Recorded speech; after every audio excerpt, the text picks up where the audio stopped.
SpongeBob SquarePants never set out to explore the dark side of pet ownership, but somehow, in between the talking squirrels and greedy crabs, it told one of the saddest and genuinely terrifying stories of abuse, loss, and abduction to ever air on children's TV. The episode, "Have You Seen This Snail?"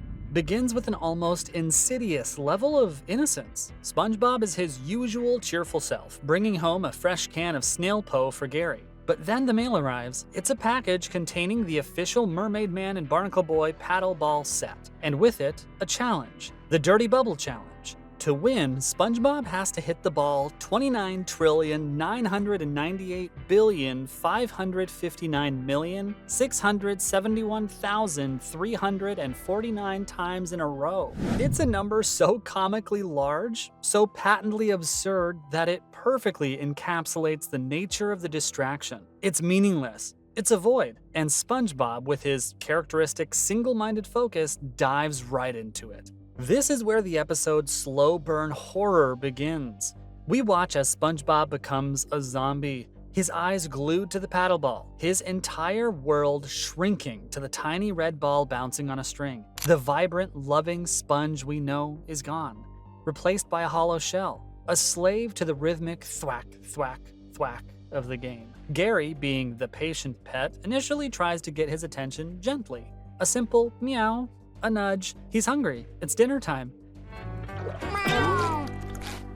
Oh, Gary! But his pleas are met with annoyance. SpongeBob is in the zone. He can't be bothered. As the hours turn into days, Gary's desperation grows. He brings his empty food bowl to SpongeBob, a clear and desperate signal. SpongeBob doesn't see it. He sees only an obstacle, a distraction from his meaningless quest. The breaking point is one of the most uncharacteristically cruel moments in the show's history. Gary, in a last-ditch effort, crawls onto the paddle itself, forcing SpongeBob to look at him. And SpongeBob, consumed by his frustration, finally snaps. He doesn't just shoo Gary away. He yells at him with genuine anger. "Gary, can't you see I'm busy?" He tells him to go away, to leave him alone. Gary, please! I'm trying to defeat the Dirty Bubble! For Gary, this is the ultimate betrayal. It's not just that his owner forgot to feed him. It's that his best friend, the center of his universe, looked at him with contempt, with a look of pure heartbreak. Gary packs his little suitcase, which contains nothing but a photo of SpongeBob, and leaves. SpongeBob remains oblivious, lost in his paddleball trance for what we learn has been a week, maybe even 10 days. It's only when Patrick shows up nonchalantly mentioning that he already won the paddleball challenge years ago, that the spell is broken. The trophy, he says, was lost. The absurdity of his own obsession crashes down on SpongeBob, and then comes the dawning, stomach-dropping horror. Gary! I haven't fed Gary! That's it! I gotta feed Gary! He prepares a mountain of snail food, calling out for his pet with a sense of love and duty.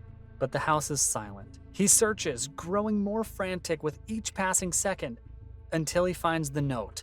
A simple, heartbreaking letter from Gary explaining that he's gone to find a new owner. The guilt that hits SpongeBob is absolute. We see him deflate, his entire body language screaming remorse and self-loathing. The happy-go-lucky sponge is replaced by a grieving, broken soul. It's the heavy, suffocating weight of knowing you are entirely to blame for your own misery. He and Patrick immediately begin a search, but it's clumsy and hopeless. At the Krusty Krab, Mr. Krabs tries his usual trick of motivating SpongeBob with the healing power of work, thinking it will get his fry cooked back to the grill. But this time, the pain is too deep.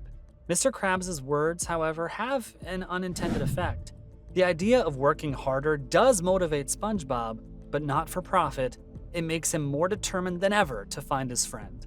Meanwhile, Gary is now astray, wandering through the grimy, unfamiliar streets of a new town. He's vulnerable and alone, so different from his cozy life in the pineapple. It's here he's found by a sweet-looking old woman. She scoops him up, cooing over him, mistaking him for her own lost snail, Miss Tuftsy. At first, this seems like a godsend. She takes him home, gives him a bath, and most importantly, she feeds him. She gives him mountains of food, lavishing him with the attention he so desperately craved from SpongeBob. For a moment, it feels like a happy ending for Gary. He found someone who appreciates him, but as viewers, we know this isn't right. This cozy, cluttered home isn't a home. This kind old woman isn't his family. The episode then launches into its emotional centerpiece, the musical montage set to the song Gary Come Home. Please come home, 'cause I miss you, Gary. As the mournful ballad plays, we see SpongeBob's despair laid bare. He and Patrick put up thousands of posters, their hopeful faces slowly giving way to exhaustion and sadness. We see them just narrowly missing Gary, who is being pampered by the old woman in the background of their search. The lyrics are a raw, unfiltered expression of SpongeBob's regret. Gary, now I know I was wrong. I messed up, and now you're gone. It's a direct apology, a confession of his failure. The montage ends with SpongeBob alone in his dark, empty pineapple staring at Gary's water bowl, a single tear rolling down his cheek. Back at the old woman's house, the comforting facade begins to crack. When Gary sees a flyer seeking his return handed to the grandma by a little chubby boy, Patrick, who is too distracted by scented pine cones to notice Gary right in front of him, a wave of homesickness washes over him. He realizes SpongeBob does miss him, that his owner's love wasn't gone, just buried. He tries to leave, but the front door is locked. His search for an exit leads him to a closet. When he opens it, dozens of empty snail shells clatter to the floor, all of them cracked and broken. It's a horrifying discovery. The camera pans up to a wall of portraits showing all the old woman's previous pets, each one fatter than the last. The snails in the paintings come to life, their ghostly voices whispering a single urgent warning: run. The sweet old lady wasn't a savior, she was a predator.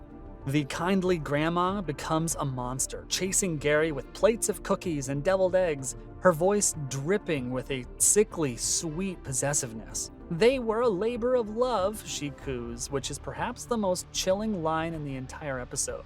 Gary's escape is a frantic, desperate scramble for his life. He manages to evade her and hides in an alleyway where he runs into one of the tough guy snails he met earlier.